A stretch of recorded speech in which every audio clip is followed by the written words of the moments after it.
আতঙ্কে আসেন না? খুব আতঙ্কে আসেন, কিন্তু যদি মাঠে আসেন তিনি হাসেন না, তিনি দেখে হাসেন। কি সুন্দর ভূগোলিক লিখতে লড়াই, তারপর বলা লাগতেছে শুধু উনি বিস্তরায়, উনি মাঠে, মানে উনি নিরাপদ আছেন যদি উনি হাসেন।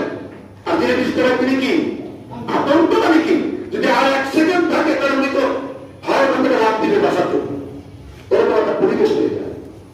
এটা হলো বাস্তবতা। পৃথিবী আল্লাহ যে ক্ষমতা দান আর আল্লাহ যে বিশাল এটা আমরা বোঝার জন্য এই 2-4টা ঘটনাকে যদি আমরা একটু মনে রাখি যথেষ্ট, টাকা একেবারে যথেষ্ট।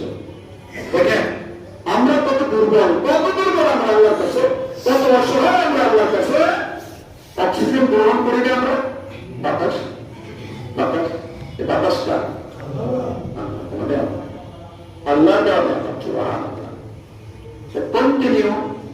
আমি যদি আল্লাহ তাআলা আমার জন্য যদি 1 মিনিটের জন্য যদি আমার অক্সিজেনটা বন্ধ করে দেয়, আমার বাঁচার কোনো উপায় আছে?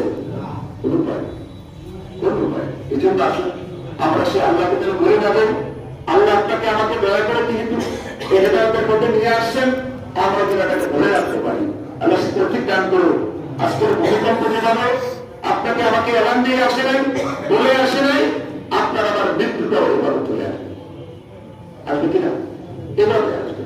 কোন অ্যাডভান্স কোন নাই, সংকেত নাই, আপনাকে জানাবে না, এসে করবে। আর আসবে তো আসবে, উনি আমাকে রেখে যাবেন না, নিয়েই যাবেন। রেখে যাবেন, যাবেন না, নিয়ে যাবেন আপনাকে আমার। এই জন্য ভাইরা আমার মুমিন হিসেবে আমার কাজ হচ্ছে প্রস্তুতি গ্রহণ করা। কিসের প্রস্তুতি? মৃত্যুর প্রস্তুতি। কিসের প্রস্তুতি? আল্লাহ রাজি খুশির প্রস্তুতি। আমি যখন চলে যাব, আসলে আল্লাহ আমার খুশি আছেন কিনা, তাকে খুশি করে কি যেতে পারলাম না তিনি আমার উপর নজর আছেন, এই বিষয়টা আমাদের খুব ভালো করে খেয়াল করতে হবে। আসলে আল্লাহ আমাদের সবাইকে যতটুকু জ্ঞান করতে বিবেচনা দিয়েছেন